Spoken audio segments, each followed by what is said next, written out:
آپ کے اوپر سیڈیشن چارج لگ جائے گا، عمران خان کے اوپر غداری لگ جائے گی، جو مرضی لگانا لگائے. ایسا کوئی کریٹ کر دیا خوف کا کہ لوگوں کے ذہنوں میں ڈال دیا ہے کہ جی یہ لوگ یہ تو بس ان کو تو کچھ کہے نہ یہ جو مرضی کریں کر سکتے. پاکستانی فوج مضبوط ہوگی.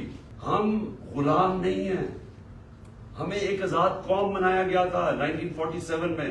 یہ نہیں ہو سکتا کہ ایک یہاں جو مرضی کر لیں کہ ایک کوئی آفیسر بیٹھا ہوا ISI کا وہ اس طرح کی نیچ حرکتیں کرے اور اس کو ہاتھ بھی نہ کوئی اس کو کہے تو ISPR کہہ دے کہ جی فوج کی توہین کر دی.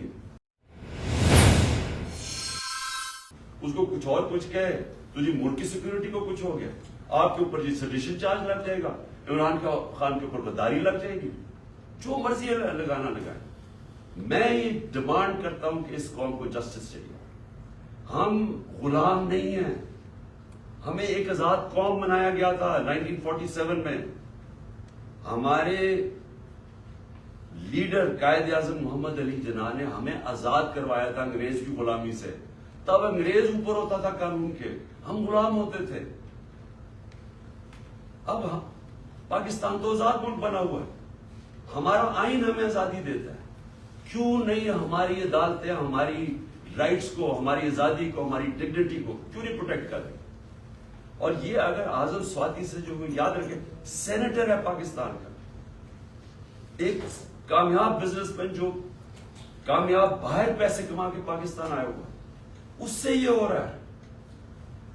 ایک prime minister, ex prime minister ایک ملک کا FIR نہیں رجسٹر کروا سکتا کیونکہ جناب وہاں وہ طاقتور حلقے ہیں جو ان کو کوئی ملک کا قانون ہی نہیں ہاتھ لگا سکتا، وہ کوئی غلطی نہیں کر سکتے. اگر فوج کے اندر اس طرح کے لوگ ہیں اور ان کے اوپر آپ ایکشن لیتے ہیں، یہ فوج کی بہتری ہے. اگر آپ اپنے اداروں کے اندر کوئی بھی کرپٹ یا جرائم پیشہ لوگ کو نکالتے ہیں، آپ کے ادارے مضبوط ہوتے ہیں. اکاؤنٹیبلٹی سے ساری دنیا جانتی ہے کہ جمہوریت کی کامیابی اس لیے ہے کہ جمہوریت میں اکاؤنٹیبلٹی ہے. جو ساری برطانیہ کی جمہوریت جو ہم نے اپنائی ہوئی ہے اس کی بنیاد تھی میگنا کارٹا میں. میگنا کارٹا کیا تھی کہ طاقتور کو بادشاہ کے اوپر بھی قانون لاگو کرو، نہیں تو وہ قانون کے اوپر تھا. تو وہ ساری سٹرگل جو ڈیموکریٹک سوسائٹیز کی ہوتی ہیں وہ رول آف لا کی ہوتی ہے کہ قانون کے سامنے سب ایک برابر. یہاں بلیٹنٹ وائلیشنز ہو رہی ہیں کہ یہاں ایسا کوئی کریٹ کر دیا خوف کا کہ لوگوں کے ذہنوں میں ڈال دیا ہے کہ جی یہ لوگ یہ تو بس ان کو تو کچھ کہے نہ یہ جو مرضی کریں کر سکتے. پاکستانی فوج مضبوط ہوگی جب اس کے اندر اکاؤنٹیبلٹی ہوگی. پاکستان کی فوج کمزور نہیں ہوگی. وہ کمزور اس طرح ہو رہی ہے جب اس طرح کا آدمی حرکتیں کر رہا ہے.